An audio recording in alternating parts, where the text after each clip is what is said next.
Muito boa noite a todos. Estamos aqui hoje para falar sobre o Livro dos Espíritos. Vamos falar sobre os atributos da divindade, os atributos e as qualidades, então, de Deus. As perguntas que serão lidas serão as perguntas de número 11 a 13, com as respectivas respostas e eventuais comentários. Então, vamos lá. Pergunta 11. Um dia será dado ao homem compreender o mistério da divindade? Quando seu espírito não estiver mais obscurecido pela matéria e pela sua perfeição, estiver próximo dele, então ele o verá e o compreenderá. A inferioridade das faculdades do homem não lhe permite compreender a natureza íntima de Deus. Na infância da humanidade, o homem o confunde frequentemente com a criatura, da qual lhe atribui as imperfeições. Mas, à medida que o senso moral se desenvolve nele, seu pensamento penetra melhor o fundo das coisas e dele faz uma ideia mais justa e mais conforme à sã razão, embora sempre incompleta. Então, a pergunta número 11 nos diz e nos indaga se um dia nós teremos condições de entender os mistérios de Deus. E a resposta dos espíritos é: quando o homem estiver no plano espiritual, ou seja, desencarnado, ou muito elevado espiritualmente, tal como Jesus, quando veio ao plano terreno para nos ensinar as lições de amor que ele deixou, quando o homem não estiver apegado à matéria, então quando não tiver grande relevância para nós os aspectos materiais da nossa vida, nós vamos estar próximos de Deus. E aí nós teremos então a possibilidade de compreender ao Pai. Então ele diz aqui que quando o homem inicia sua trajetória na carne, então nos primórdios, né, quando ainda somos descendentes ali de primatas ou algo muito semelhante, nós temos uma vaga noção do que é Deus. Essa percepção de Deus, ela vai encontrando um campo mais fecundo, mas ainda assim o homem começa a comparar Deus consigo mesmo. E aí acontece, por exemplo, do homem comparar Deus com as qualidades do próprio homem. E, consequentemente, num primeiro momento, o homem atribui a Deus os mesmos defeitos que nós temos. Então, basta ver que no começo dos tempos o homem via Deus como um ser vingativo, que punia os seus filhos. E o Espiritismo já nos fez ver que isso não é uma verdade. O espírito, na verdade, é criado simples e ignorante, ele vai vivenciando situações, na medida em que pratica as boas ações, ele vai tendo um progresso espiritual e moral mais rápido, e na medida em que ele se prende às más ações, ele vai tendo mais dificuldades e a necessidade de reaprender determinadas lições. E é a própria consciência que nos acusa. Quando nós partimos para o plano espiritual, quando nós morremos na carne, ao chegar no plano espiritual, muita gente brinca e fala que é passado o filme da vida. E ali o espírito toma consciência de tudo que fez de bom e tudo que fez de ruim.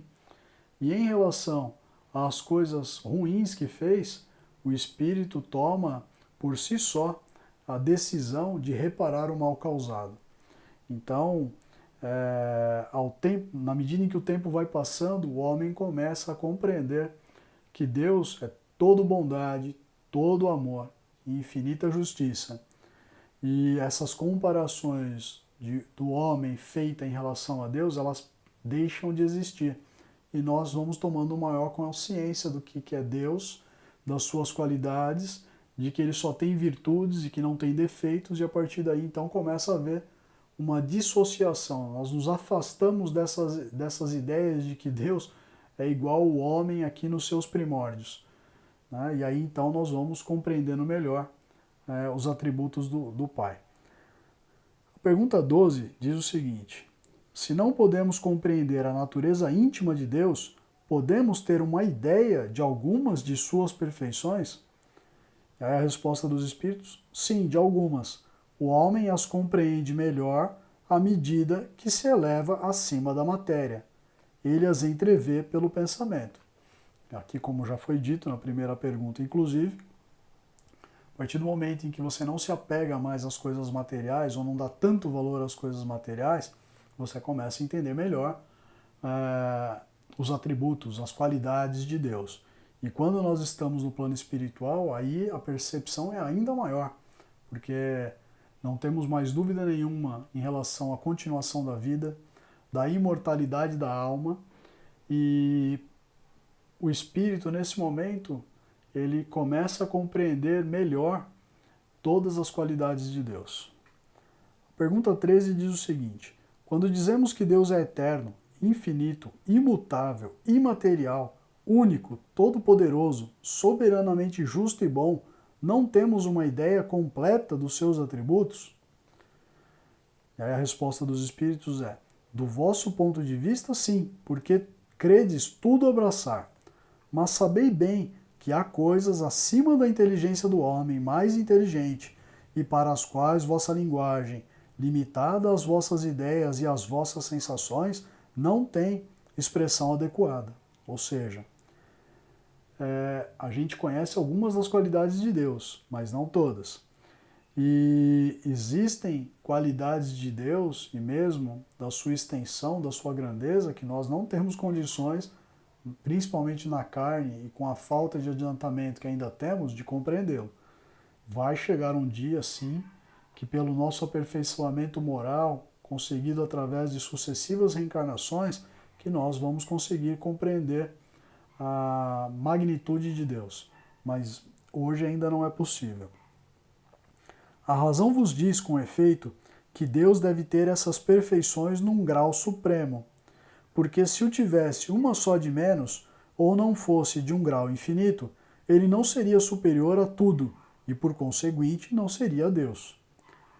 Por estar acima de todas as coisas, Deus não deve suportar nenhuma vicissitude e não ter nenhuma das imperfeições que a imaginação pode conceber.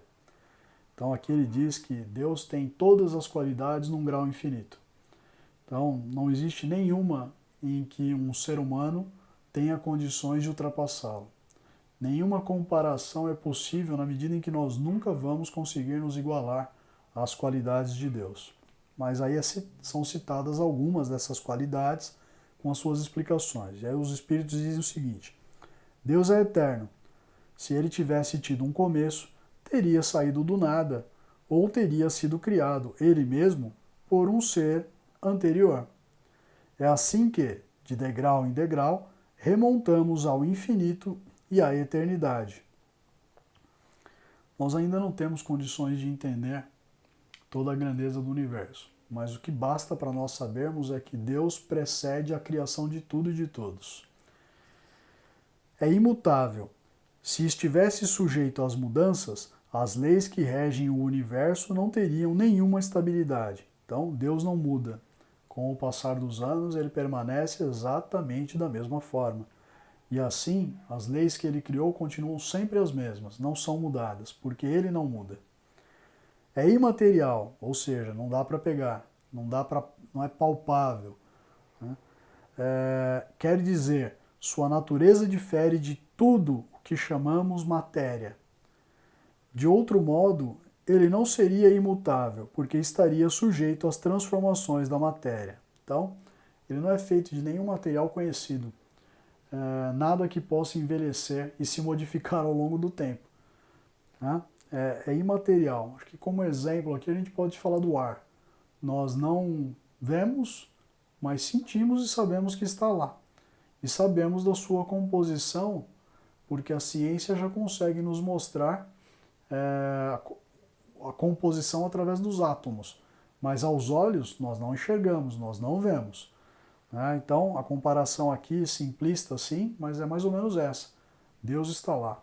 Nós sabemos isso porque sentimos no nosso íntimo a sua existência. Sentimos que fomos criados por um ser maior. É único.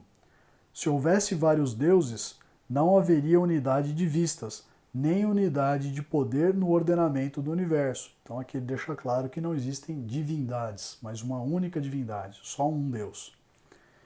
Até porque se fosse diferente, as pessoas não teriam todas elas a mesma visão do Pai Criador. É todo poderoso, porque é único. Se não tivesse o soberano poder, haveria alguma coisa mais poderosa ou tão poderosa quanto ele. Não teria feito todas as coisas, e as que não tivesse feito seriam obras de um mesmo ou de um outro Deus. Então, só existe Deus, ele tem todo o poder, ele tudo pode, e não existe nada, como é dito aqui pelos Espíritos, tão poderoso quanto Deus. E o outro atributo que eles dizem é soberanamente justo e bom. Então são duas qualidades. A sabedoria providencial das leis divinas se revela nas menores coisas, como nas maiores. E essa sabedoria não permite duvidar da sua justiça, nem da sua bondade. Eu acho que basta olhar para a criação para nós termos a dimensão da justiça e do amor de Deus. Porque os homens podem ter bens materiais ou não tê-los, mas são todos eles feitos da mesma forma. Sentem as mesmas dores, dores físicas e dores morais. Sentem as mesmas paixões, sentem o amor. Basta ver que todos sentem amor por uma pessoa ou por alguma coisa. Todos nós sofremos com as nossas perdas, sobretudo as perdas de entes queridos.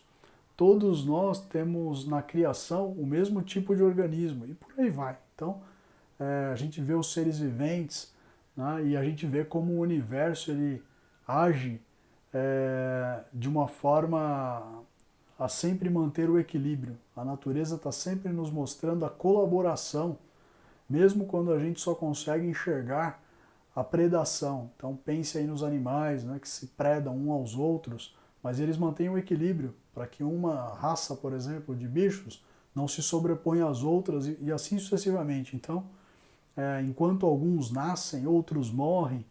Então, tudo na lei de Deus é infinita sabedoria, justiça, amor, bondade, enfim, todos os atributos benéficos e benevolentes que se imaginar, nós podemos atribuir a Deus em um grau incomparável. Eu fico por aqui hoje. Um bom feriado para quem vai ter amanhã. Tudo de bom.